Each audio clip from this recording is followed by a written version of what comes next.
Hello, Philippines, and welcome to the World News Jam right here on RJTV Channel 224 Sky Cable and DZRJ Radio 810 AM on your radio dial. Also TV Plus boxes, Facebook, and YouTube. My name is Eric Lecain, bringing you the most interesting stories going on around the world, climbing a mountain of knowledge that you can yodel to all your friends at parties. Thank you so much for spending your evening right here with us on the Jam. So let's get climbing. But first, I need to talk about something that many Filipinos might relate to. As you know, mostly from me talking about it every week, the U.S. midterm elections are coming up on Tuesday. This is where the U.S. will decide who's going to be in charge, the Democrats or the Republicans. Now, the president is set for the next 2 years. However, whether or not he will be effective in any meaningful way will be decided on Tuesday. We've had a lot of discussions on who is going to come out on top in this election. And as it stands now, after all the research and the commentary and the analysis, we don't know. 6 weeks ago, it was leaning one way. 3 weeks ago, it was leaning another way. 4 months ago, a completely different way. Now, last week, we discussed on how relatable the U.S. election was to the Brazilian election, the election from Sunday last week, which was just starting as our show was ending. But we made our guess, and we were right. Bolsonaro did lose. Notice I didn't say Da Silva won. Bolsonaro was a bad president. Now, that's not so much an opinion as much as it is a, kind of looking at the facts kind of thing. I mean, the biggest problem the right-wing conservative politician had was not only the 700,000 people who died from COVID or the millions-plus acres of rainforest that were destroyed or how he said it to be lost, that he was cheated, but the fact that at the last minute enough people realized all these things,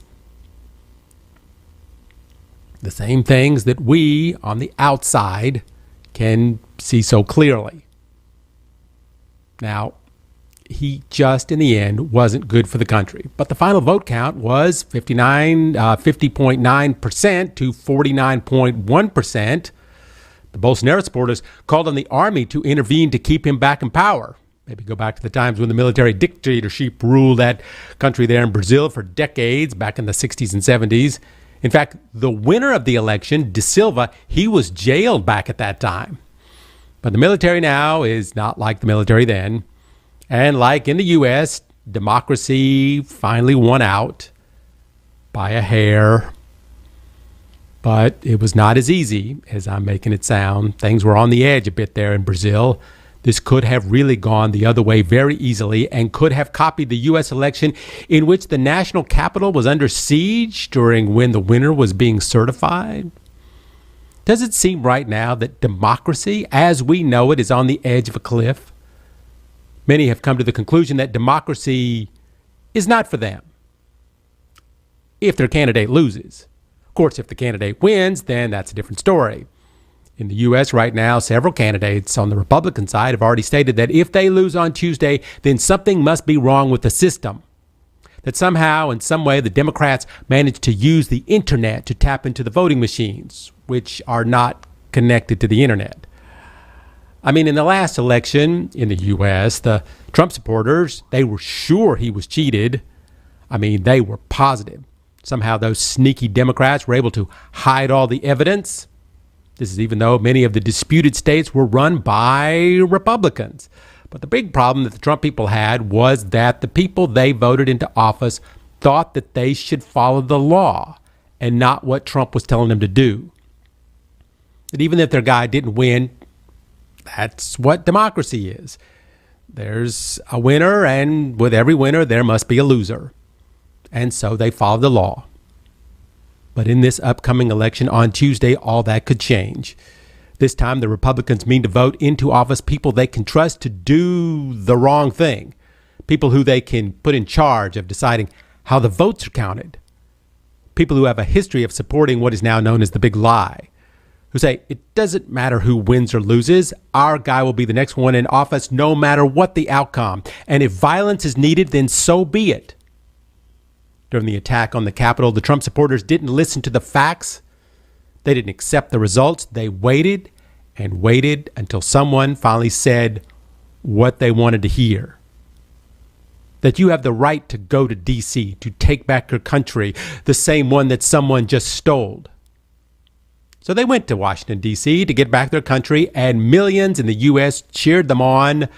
They believed in the conspiracy theories cooked up by the former president, and they believed that violence was the only way to keep the losing side in power. All the top Republicans that pushed and pushed for a violent way as the way to stay in power pushed people to want to kill people in Congress and the vice president. And that by killing those people, they were helping their side and doing what's right for the country. But they didn't get to kill any Congress people because, well, the police were there. And after this massive reprisal, many of them went to jail for a long time. Once the violence was over, many of the Republicans who were egging on the mob immediately said, oh, that's not us. We aren't violent. We don't do that sort of thing. Meanwhile, the people that thought that they were doing the right thing for the country, well, they're going to jail. The question I have been mulling over is, what if they would have succeeded? What if they would have killed the Speaker of the House, Nancy Pelosi, or the Vice President, Mike Pence? But they didn't. But what if they did? What kind of country would America be right now? But they didn't. But some will continue to push violence as the only way to save the country. This past week, as a man went to Congresswoman Nancy Pelosi's house, maybe to hurt her or kill her, he'd been watching a lot of TV and seen all they're saying that she's the ringleader of a cabal, has rituals in which they have sex with children and sometimes eating them. So this man was mad. He had heard on right-wing TV that it was Nancy's fault for everything going bad with the U.S., that she and the Democrats are ruining the economy and have opened the borders to the evil Mexicans to come in and rob us and rape our women and steal our jobs. So he went to her house to save the country. But when he arrived, only her husband was there. He yelled at her husband asking, "Where's Nancy?" that he wants Nancy. So since she wasn't there, he said, "We will wait until she arrives." Meanwhile, her husband, the husband of Pelosi, called 911. When the police showed up, they opened the door and both the men had their hands on a hammer. Police ordered them to drop the hammer. The man pulled the hammer away and struck Pelosi in the head, knocking him unconscious and cracking his skull. The police quickly subdued the man and called an ambulance, and Pelosi was rushed to the hospital for surgery. Police found zip ties, and rope, tape, a hammer, as if the man had a plan to hold the Pelosis by force. Later, the man, whose name is DePapa, said that he had a plan to tie up Nancy Pelosi and have a talk with her. If she told the truth, he would let her go. But if she lied, he would break her kneecaps. The man was taken to jail where he later would plead not guilty. Did I mention that the police watched him hit Nancy Pelosi's husband in the head with a hammer? Now, this guy was not some crazy random person.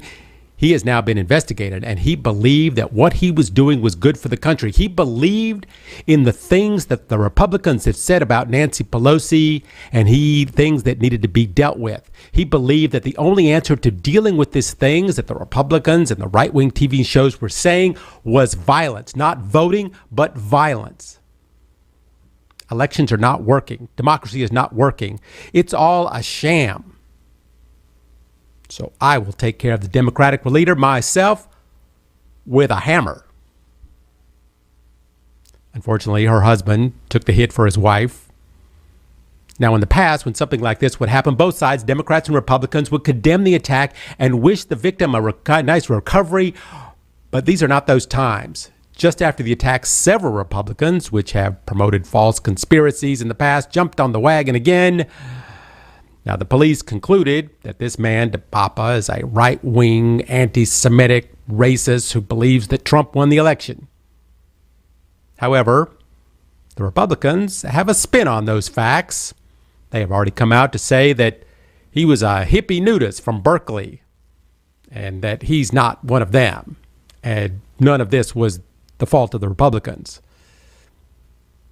They even spread the false conspiracy that He was a male prostitute, and he had gone to see Paul Pelosi for sex, and an argument ensued.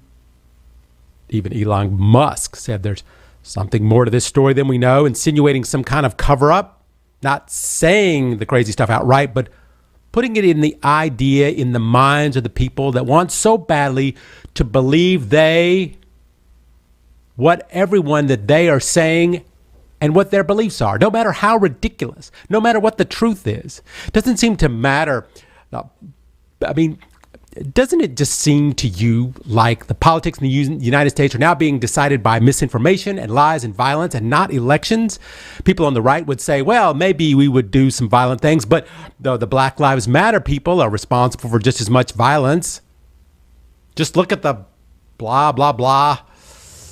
But there's a difference between violence when a policeman kills an unarmed black man and a protest breaks out versus a presidential candidate who falsely claims that an election was stolen as he tells people to go to the U.S. Capitol where they mean to hurt or kill Nancy Pelosi, the Speaker of the House. One is based on truth. A policeman did kill George Floyd, and one is based on a lie. Donald Trump did not win the election. Neither is good, but they are very different. There is clearly a new idea spreading around the U.S. that elections don't matter, that I will not accept the outcome if my guy loses. This is the new way.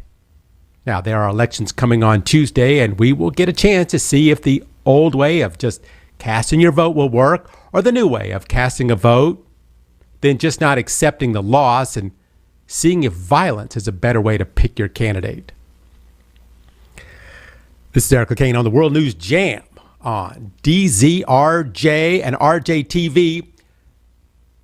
So if you want to make over $1 billion in a day, you can play the mega super duper millions lotto jackpot in the United States.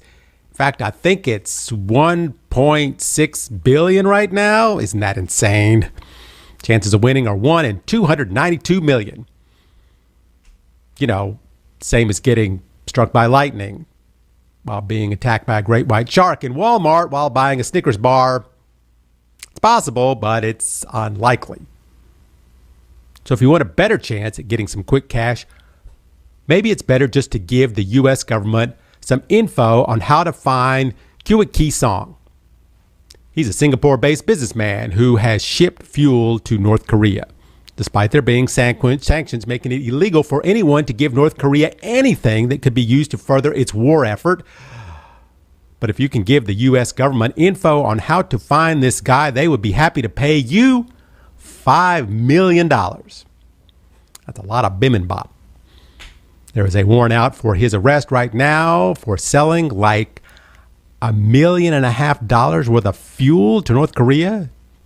2,734 metric tons. And according to the U.S., this fuel can be used to launch weapons at the U.S. or South Korea or Japan.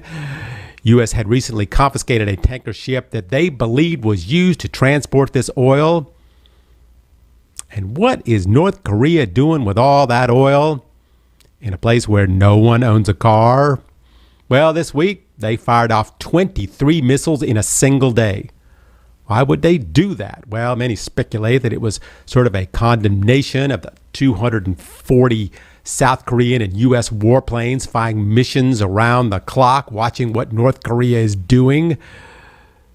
So this exercise conducted by the U.S. and its allies has now been extended some extra days due to North Korea littering up the ocean floor with its ICBMs, those intercontinental ballistic missiles.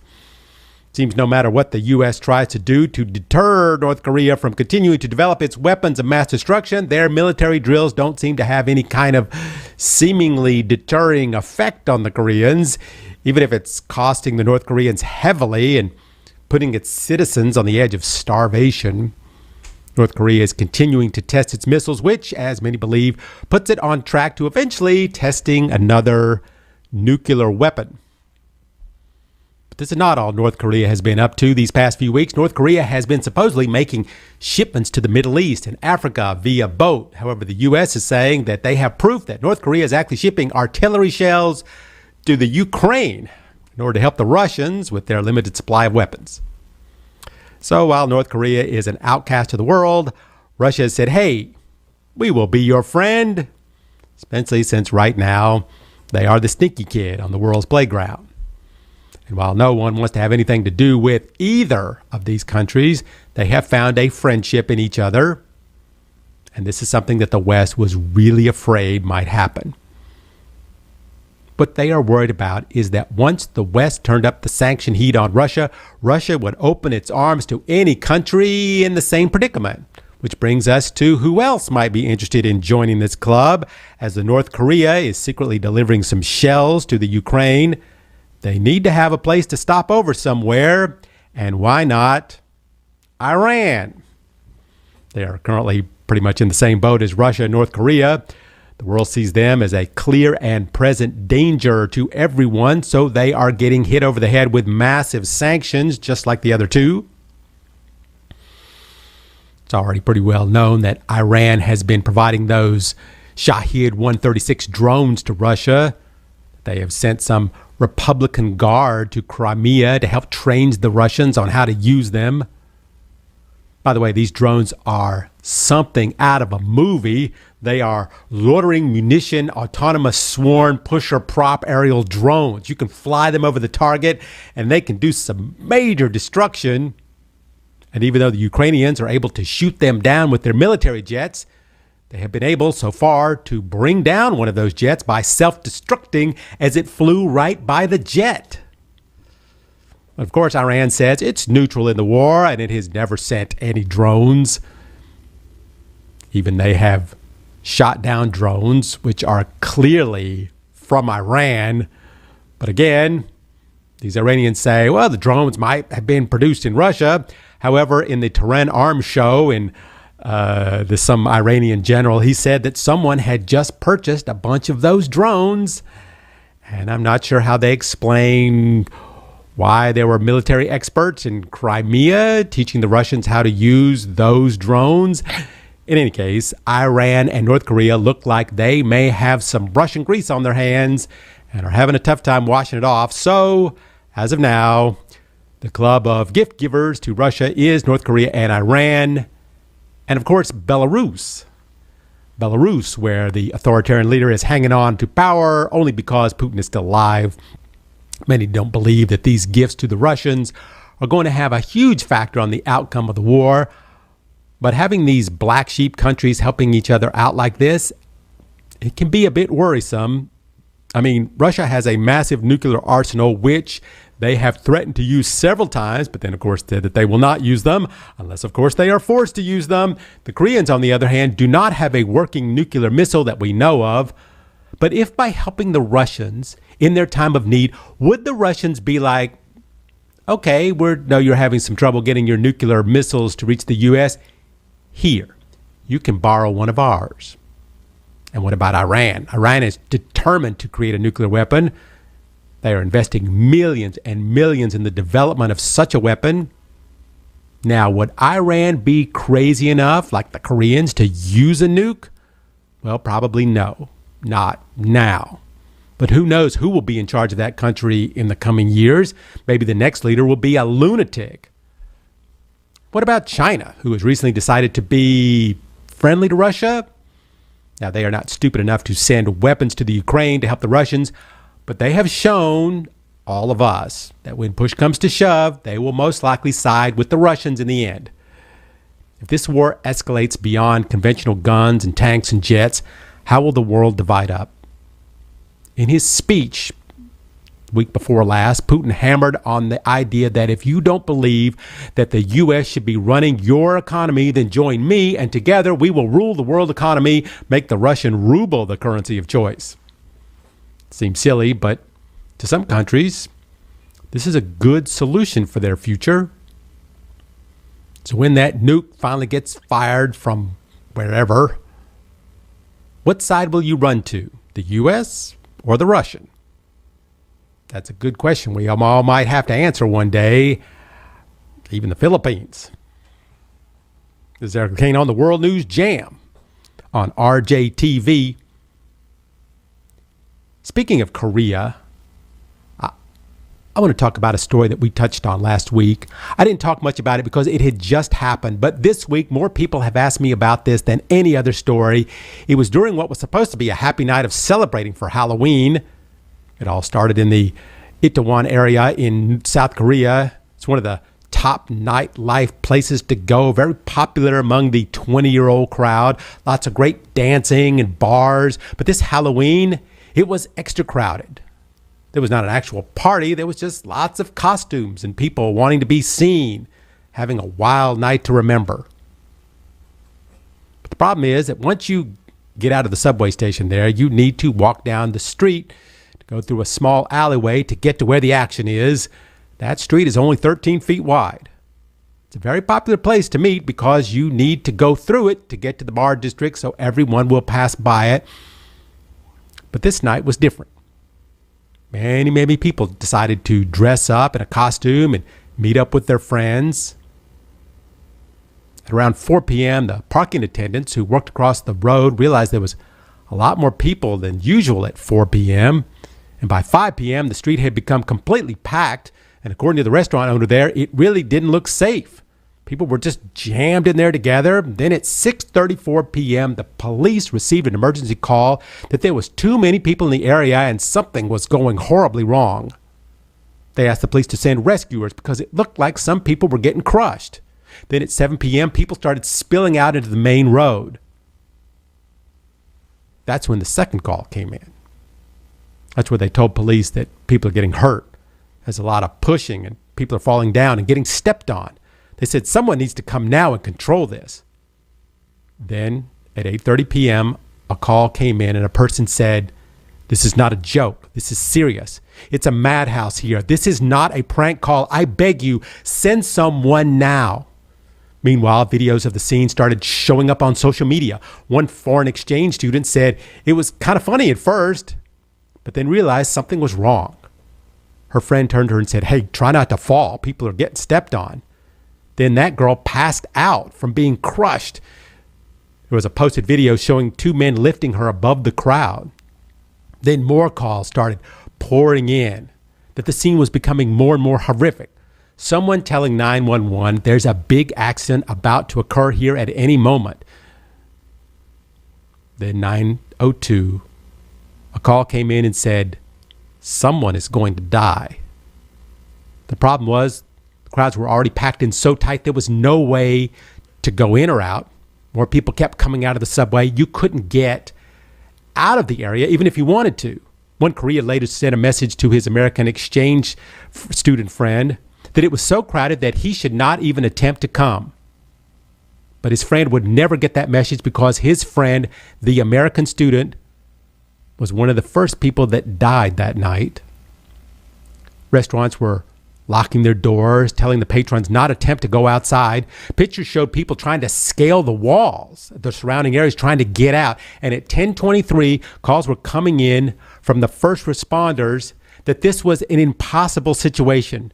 They tried to start pulling people from the bottom of the crowd, but it was just too thick with people. You could see from the video that people were being stepped on, that they were already unconscious. The music was blaring. People were waving drinks because most of the people had no idea what was happening. When the police finally got there and tried to work their way into the crowd, many thought it was just other people in costumes. You can hear some people saying, "Are those real police?" By 11:46 p.m., the news started reporting that some people had gotten hurt in the area and were receiving medical attention. Then the government issued one of those warnings that you get on your phone that people heading to that area need to turn around and go home. By 12:14, 5 hours after the first report came in, the president dispatched a disaster team to assist the emergency workers. And by 12:30, a realization had finally become clear. Many people had died of cardiac arrest by having their chests compressed. By 1 a.m., they had an estimate that 59 people had died. Many were injured, but that number turned out to be very, very wrong. By 6 a.m. the next morning, the death toll hit 149, and then later 156. Most of the people dead were women in the age of or around 20 years old. The next thing that happened was the hardest, and that was telling the world what had happened. Many friends were missing as people were trying to find out what might have happened to them. Were they injured, or worse yet, were they among the 156? But the problem the government had to answer was, how could this even happen? The biggest issue was that who's really to blame here? This was not a party put on by an organizer. It was just people, many people out to have a good time. If you look at the layout of the city block, you can see how the people got trapped in the middle. There was really no way to escape. The question remains, when the first calls came in, why did they take so long? Why did they not take this seriously? Of course, it's always easy to look back and see these kind of mistakes. When the call came in, there were many people. How would they know that it might become one of the largest disasters in South Korean history? On Wednesday, several police stations in the area were raided and information was seized as to having anything to do with the calls that came in. And this is as the national police chief admitted the response to the calls were inadequate. It's hard to believe that something like this happened, isn't it? In one small city block, 156 people in a short amount of time lost their lives. And now we have to look back, as we do in these situations, and ask what we should have done, what we could have done, and what we didn't do. And this is Eric Lecain here on the World News Jam on DZRJ. The hijab. Most people in the Philippines know what that is. It's a head covering that Muslim women wear. You wear it as to not attract attention from unrelated males. Now, there are several interpretations as to the exact rule of when and who must wear the hijab. But for today, we are talking about those rules in Iran. Now, most countries wearing the hijab is optional. You wear it as a personal preference, as part of your religion. Such as in Christian beliefs, you might wear a cross. The religion doesn't require you to wear a cross. However, you can wear one to show your devotion to your religion. But in Iran, you must wear a hijab because it's the law. Every woman must cover their head, and it must be worn correctly. You must not show your hair in any way. In Iran, this law of wearing the hijab carries the same weight as many high crimes. And if you don't wear it, as the law states, your punishment can be severe depending on the judge and the police who arrest you, especially if it's the morality police. This is part of the Iranian law enforcement agency that is tasked with enforcing laws on Islamic dress code. This is serious business. We may see this as kind of silly. However, in Iran, this is hardcore religious law. Every woman must wear their hijab, even foreign women. One of the jobs of the morality police is to not only look out for what people are wearing, but also make sure that what you say is within the correct code of conduct. For instance, you can't say the government sucks for making us wear a hijab. And this is exactly what we'll be talking about today. The hijab and the freedom of expression to wear one or have the freedom to take it off if one chooses. So why is this all of a sudden an issue? Well, it all started with a story that I did here on the Jam back in September. A woman was in a car with her brother going to have food with her family. They were stopped by the morality police. The 22-year-old Kurdish Iranian girl who was in the car let part of her hair fall out from under the hijab. Remember, all the hair must be covered. So the car was stopped and the woman was dragged forcibly out of the car. Her head was slammed up against the side of the car. As this was done, the next part is what is so shocking. She was put in a van where she allegedly was beaten with batons by the police. This is according to many people who were there watching the incident, watching the whole thing unfold, including her family. Well, the young girl ended up dying after the incident. She was taken to the hospital, fell unconscious, and died. Now, the official report said that the girl died of a heart attack and that it had nothing to do with her arrest or the police. You know, people die all the time in Iran due to the police. I mean, it's a brutal country. I mean, if you can get your hand chopped off for stealing an apple, but this time something was different. after the woman died, people started protesting her death, like speaking out and speaking up. People were calling her the George Floyd of Iran. Women in the streets were burning their hijabs and yelling things that you never hear in Iran. They were not actually protesting the girl's death or criticizing the police. They were asking for the removal of the government. That's a whole different thing. That's something that's unheard of in Iran.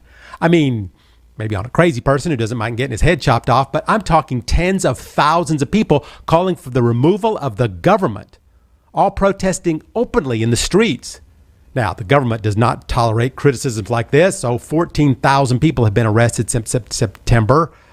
This included human rights defenders, students, lawyers, journalists, civil society activists. And the Iran police responded as we thought they might. 277 of those people have been killed that we know of so far in the protests. And of the people arrested, their trials will begin soon. This kind of upheaval carries with it the death penalty. But the interesting thing is people knew this. They knew this carried the death penalty, and they protested anyway.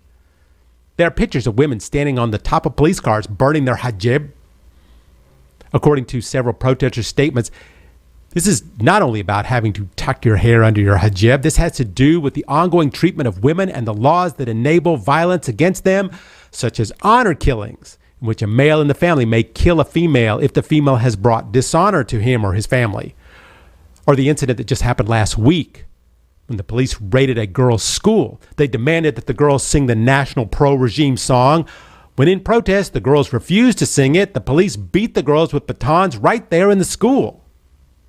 After that horrific beating and the screams had gotten quiet, a 16-year-old girl was dead.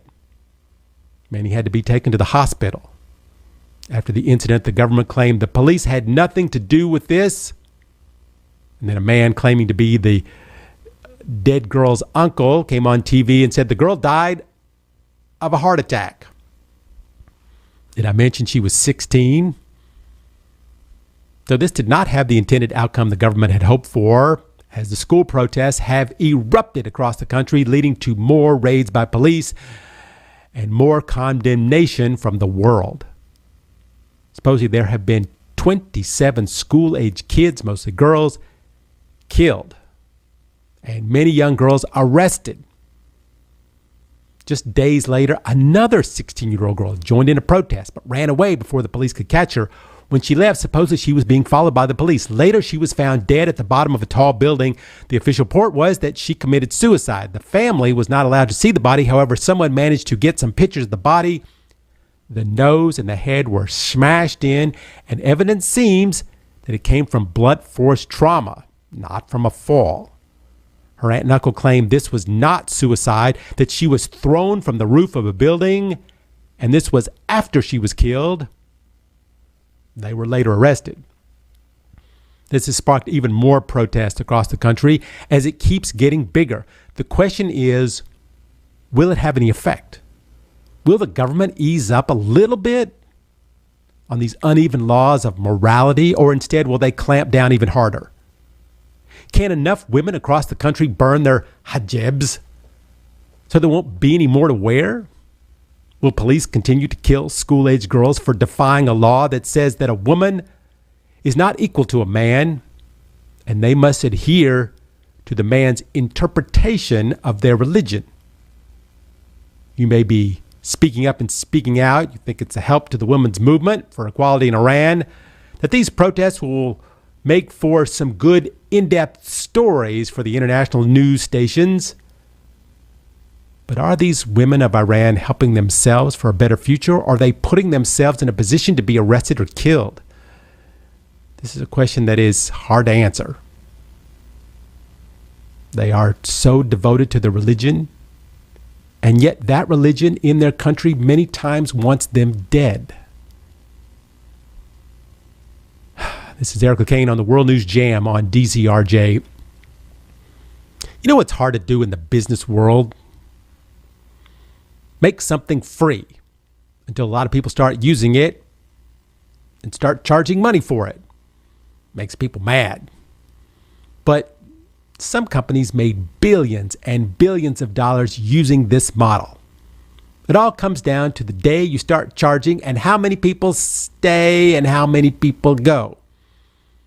Twitter right now is going to give this a go. They're going to start charging for verified accounts. Verified accounts have this blue check mark on them. Make sure that the person who made the account is that person. This all goes back to 2008 when Shaquille O'Neal started a Twitter account because there was someone on Twitter with many followers with his name on it that was not him. So will the real Shaq stand up? But if you're not in the room with the 7'1" hilarious personality that is Shaq, how would you know that that's him? Anyway, this kind of thing has continued. So later, actually, there was a lawsuit by a Twitter user over someone impersonating them. Twitter decided to make a way to distinguish how to tell the fake accounts from the real accounts. The verification process was born, and there was now a way to tell who is actually real on Twitter. See, you need to go through a verification process in which there are people at Twitter that will look at your application and make sure that you are who you say you are. I mean, for a while, Twitter, if you remember, was going crazy with fake accounts. Companies were making announcements, giving away their products. Movie stars were giving very personal info, and politicians were saying they were wrong. No one was real. Everything was fake. We didn't know what to believe. So Twitter came up with this way to fix it. The idea being more people saw Twitter as being real. And when that happened, more advertisers want to sign up, place ads because the people that were saying these things were the real people. Okay, fine. But still, Twitter was not a very profitable company, was it? To run the moderation side on the site that decides what kind of tweets fall in and out of the bounds, it takes people. A lot of people. And those people take money. Because if you don't moderate the information on the site, then the trolls and the bots and the fakes are going to be left to run wild, and it will just ensue the entire site, which is what was happening. And then advertisers won't want to have anything to do with you. And the verification end of these things, it takes time. But this is how Twitter did it. It's not always foolproof, but this is how they were able to verify who people were on Twitter were real. Of course, people out there are very clever, how they found ways around the verification, such as some of the right-wing racist hate groups who got themselves verified. Does that mean that Twitter endorses those groups when they verify people like that? Now, you might be now starting to understand why the shareholders were so happy to unload Twitter on Elon Musk. I mean, Twitter is famous around the world. However, it's not a cash cow like you might think. So Musk was pushed to the edge of a rooftop and told, got to go through with the sale or else. And now Twitter has Elon Musk in charge, and he has decided to make the company private. So, if you lose money and it's a public company, it's no big deal. Shareholders make up for the slack. However, now it's private.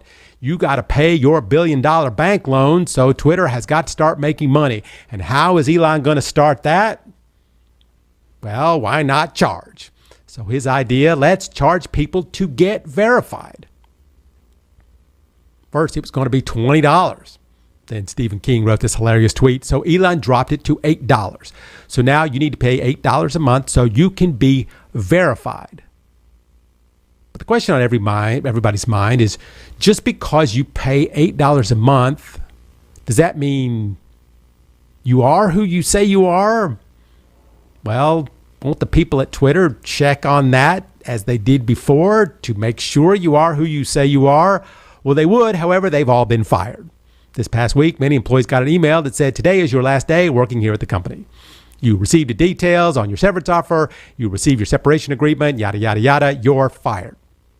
So, Musk fired half of the staff, mostly the people that do the content moderation and the verification checking.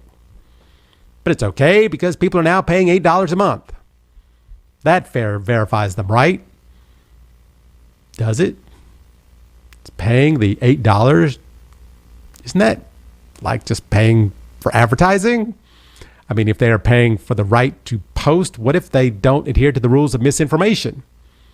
Would they be banned from the platform? I mean, once Elon starts getting his $8, is he going to be letting that go?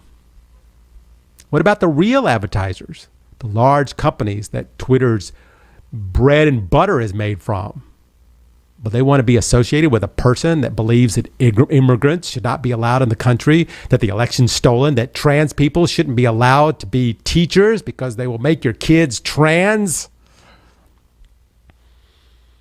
I mean, you're reading a tweet that's telling you that there's proof that COVID was brought to America by the Jews. That's why you're watching, same time you're watching an ad on a new Toyota Tacoma 4x4. You have to say to yourself, does Toyota believe this tweet? The one that they're currently advertising for? Right now, this is a big issue because activist groups are telling companies if your ad shows up as supporting one of these types of tweets, people will refuse to buy your products. We will make sure. Elon has already said he is going to ease up on the content moderation, that free speech, as written in the Constitution, is all new and improved on Twitter. But if you look at the Constitution and the time that it was written, 1700s, free speech was a good idea. You can go to the town square and stand on a box and criticize the government without the worry of reprisal. The people that wrote that Constitution, though, never thought it would encompass a platform in which a single moment you could send a message to millions of people that the CDC has approved horse paste to cure COVID. That you can basically say, hey, look at this. This guy's paying $8 a month. This must be true. All the people that were fired, how is Twitter going to control Twitter? How can Elon stop Twitter from becoming a cesspool of misinformation and fake accounts? And if they are all paying $8, is anyone going to care anymore? This is Lecain on the Jam. So the question that keeps popping up in conversation a lot is, why is the peso so weak? Well, it's really because of the U.S. federal rate hikes. The increase in borrowing rates further increases the value of the dollar, even though it really kills the stock market. Okay, so then why are they raising the rates at all? Well, it's to bring down inflation. If you raise rates, the borrowing cost goes up, demand will go down, and in theory, the bring down of demand will thus slow the economy and making prices drop. Why is there inflation in the first place? Well, during the pandemic, there was a big hold on shipping throughout the world, and they created supply chain issues and caused the prices to go up. But when you watch the greatest economists on TV, they say a lot. But in the end, they usually end up saying how complicated it all is and how there's so much to explore. And that's true. When you really start to look at this as to the why this is all happening, it gets kind of crazy. It gets hard to tie down to something that makes any kind of sense at all. For instance, this week, a lot happened this week. The Philippine government used its dollar reserves to prop up the peso to keep it from falling. And it kind of did that. For a day, the peso strengthened against the dollar. But then the U.S. Federal Reserve did a massive rate hike. Then the peso went right back to where it was. I mean, they jacked up the Federal Reserve 0.75%. In the scheme of things, that's just so high. But then again, inflation in the U.S., usually around 2%, 3%, is now 9%. The idea is that by putting this rate to borrow up, it will slow the economy and bring down that inflation. But if you don't get it balanced just right, the whole economy could fall apart, putting us in the dreaded recession. Now, the Philippines is going to be trying the same thing to stabilize its economy. They're going to try and match the U.S. Fed rate hike with their own rate hike of 0.75%, jacking up the borrowing. I mean, right now, the Philippines pays a lot extra to bring stuff into the country. If the peso drops any further, that iPhone is going to be too expensive. But walking on this tightrope of raising the interest rates in an already slowing economy is a good way to make things even harder for people. I mean, yes, the peso is looking at a 13% loss, but is it good to do one of these rate hikes now? As you can imagine, some people say yes. And some people say no. So while you bring down the cost of bread, your payments on the credit card you just used to buy that bread could go up. And there's the issue of the stock market. Every time someone starts talking rate hike, everyone on the stock market gets a little jumpy. Just after the rate hike this week, all the markets took a huge drop. This means, over at the U.S. economy, everyone became worth a little less. That means the job market will go down. This means a few more people than usual will get laid off. This means a few less people will be buying a home. I mean, when the dust settles, interest rates could be at 8%. Weren't they just 3%? So buying a home is going to be harder, even in the stock market. If you go into that, that's just as dangerous right now. So what should I do? What about Bitcoin? Should I buy Bitcoin? Well, no. Crypto has been one of the hardest hit so far by this crazy stuff. So maybe it's time to invest in crypto since they're so low. All right, let's not go crazy here. But if you're wondering why your son, Bo Boy, is not sending back as much money from the U.S. this Christmas, it's because things are just bad everywhere. Many thought that those U.S. Filipinos were going to make us all rich this Christmas. At that strong dollar they were going to be sending us. But just remember, everyone is paying more right now for everything, even in the U.S. You have a house and you're on a variable mortgage rate, you could be paying a lot more. And then there's that credit card that you've been using way too much. You need to transfer that to some kind of low rate card and pay that thing back. It may look okay over the next month, but there's 100% for sure you're going to end up paying more for your credit card, your food, everything. Just one more thing. As the stocks and the cryptos are falling like an old ripe coconut and the cost of owning a home is going up and your credit card costs so much to use, it doesn't start to hurt to look at the current interest rates on good old-fashioned savings accounts. I know you're probably saying, good God, Eric, you must be kidding. Actually, the rates on saving accounts have been rising slightly. I mean, if you're looking for something good in these rate hikes, in any case, these hikes start to take effect on people as they start to borrow money. The cost of borrowing money, the spending will decrease, business revenues will decline. Eventually, there's going to be less jobs. People will have less money. The economy will slow. Then supposedly, inflation will flatten. People will then be able to afford groceries, gas, internet. Supposedly, this all is going to work out somehow. Or it won't. Just got to hope all these guys know what the heck they're doing. I mean, when you listen to them, it sounds sometimes like me, just sitting here rambling on about something that they just know enough about, but not really sure as to why. All I know for sure is currently we are in a storm, and if we can just hang on to something, hopefully we won't get blown away. We may lose pieces of the house and the cat may disappear, but in general, hopefully we'll be okay, even though the storm may very well last a year or 2 or 3. This is Eric Lecain on The Jam. Let's get to some tech news. You know, when I was a kid, there were 2 movies that I loved more than anything. Chitty Chitty Bang Bang and Son of Flubber. You know, those 2 movies, what they have in common, flying cars. I always thought if I only had a flying car, I'd just wait till I get older. I'm sure by then I can get a flying car.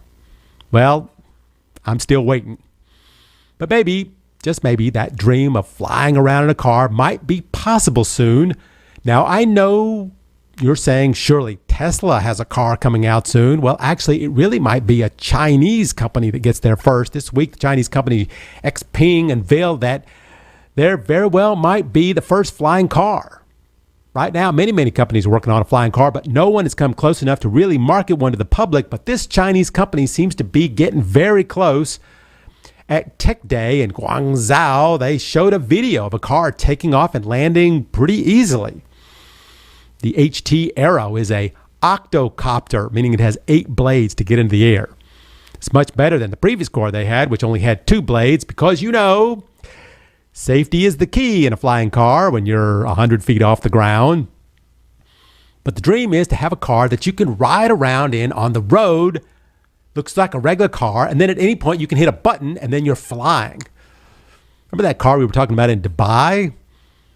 That's actually more looks like a small helicopter drone kind of thing.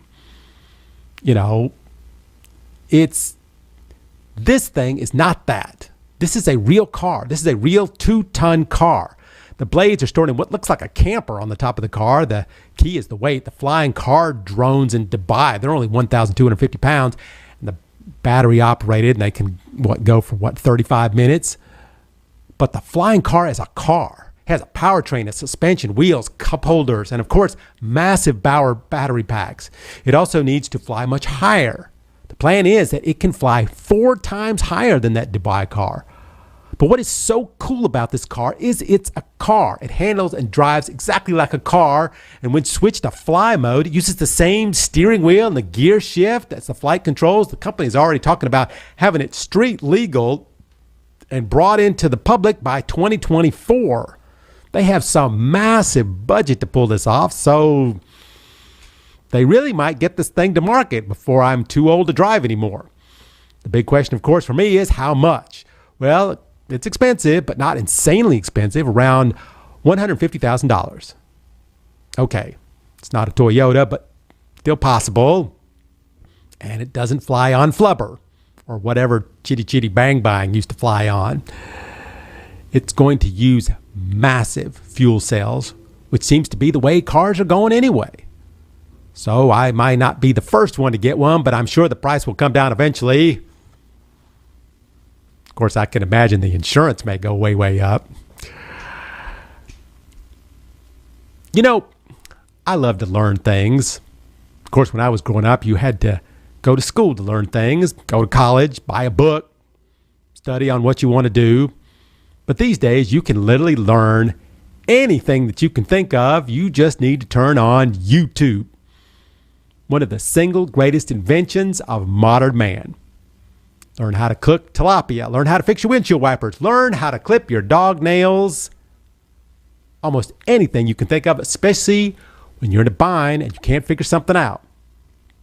Such as 2 men in the Ukrainian army.